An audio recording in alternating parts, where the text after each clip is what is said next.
Il y a une des problématiques principales aujourd'hui dans la filière, c'est le recrutement. Les pros ont vraiment beaucoup de mal à recruter et je pense que c'est sur ce terrain-là qu'on arrivera à aller chercher des jeunes. Je m'appelle Maxime Passebon, je travaille pour Verdir, qui est la fédération des producteurs de l'horticulture et de la pépinière. Donc les producteurs de végétaux qui viennent présenter aujourd'hui à WorldSkills leur métier.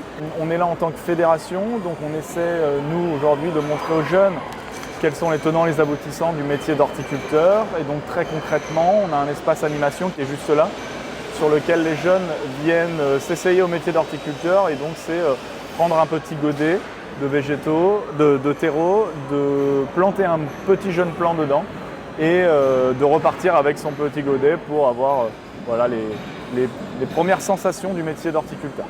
L'horticulture est très peu connue chez les jeunes. Le mot horticulture, ils ne le connaissent pas. Et donc généralement, la première question qu'ils nous posent, c'est qu'est-ce que c'est que l'horticulture ? Ensuite, ce qu'ils apprécient, c'est la manipulation de la terre. On travaille avec un terreau qui est très aérien et donc c'est assez agréable au toucher, c'est assez satisfaisant et ça, les jeunes aiment beaucoup. Et puis surtout, ils aiment repartir avec la petite plante qu'ils vont offrir à leurs parents ou garder dans leur chambre. On leur explique les rudiments de l'entretien d'une plante et ça les fascine beaucoup. Les actions au sein de Verdir, elles sont essentiellement concentrées donc, sur les événements comme les WorldSkills, les concours de reconnaissance de végétaux. On essaie aussi de travailler un peu plus localement en région avec les structures de formation. Structures de formation qui nous demandent de participer à leur conseil d'administration. On fait aussi ponctuellement des salons étudiants, on va dans les écoles, on fait en sorte que nos entreprises, les entreprises qui adhèrent à Verdir accueillent des étudiants dans leurs entreprises pour leur montrer la réalité du métier. Les jeunes, quand on les croise, nous disent qu'ils apprennent en fait qu'il y a des gens qui produisent des armes. Et donc ça, c'est premièrement de leur expliquer que le métier existe. Ça, c'est la première chose. Deuxièmement, il faut leur parler avec leur langage. Par exemple, le mot horticulture, ils ne le connaissent pas, alors que producteur de végétaux, ça leur parle. Et donc parler aux jeunes avec leur langage. Essayer d'aller chercher sur les canaux qu'ils utilisent, donc TikTok, Instagram, les réseaux sociaux, tout clairement. On a la chance d'avoir un produit, nous, qui est quand même assez satisfaisant, le végétal, tout le monde aime ça. Globalement, il y a assez un compromis là-dessus et donc voilà, essayons de le valoriser sur les canaux que les jeunes utilisent. Et c'est ce qu'on essaye de faire modestement, mais c'est ce qu'on essaye de faire un peu à Verdir.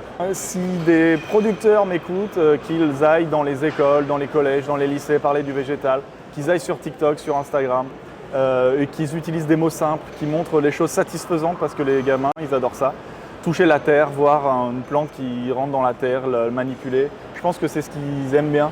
Et donc essayer d'aller sur leur terrain et avec leur langage, ça me semble important. Il y en a qui délèguent ça à des chargés de communication. C'est vrai que les tout petites boîtes, quand il y a une ou deux personnes, c'est beaucoup plus compliqué.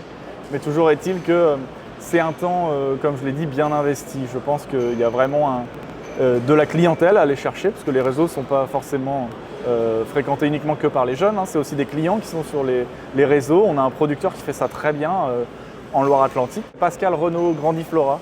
Il fait des vidéos sur YouTube, il a une petite communauté d'amateurs qui le suivent et en plus il parle aussi aux jeunes, il montre des choses assez satisfaisantes et donc vraiment je pense que c'est le créneau à prendre. Donc le temps qu'on va perdre à faire des vidéos TikTok, on va peut-être le gagner avec des salariés qui seront plus compétents, plus intéressés, plus formés à rentrer dans les entreprises. Et donc je pense que c'est un temps bien investi. On sera toujours présent à WorldSkills au niveau national parce qu'on n'a pas de compétition nous au niveau international. Donc on espère peut-être arriver à un moment donné à avoir une compétition moins au niveau européen. Donc on sera toujours sur les WorldSkills, on sera toujours sur le concours national de reconnaissance de végétaux. Il y a aussi un moment où les jeunes peuvent se challenger un petit peu sur la reconnaissance de végétaux. Et puis on essaiera d'être davantage dans les écoles, on essaiera d'être davantage auprès des jeunes pour qu'ils viennent dans nos entreprises et qu'ils découvrent le métier.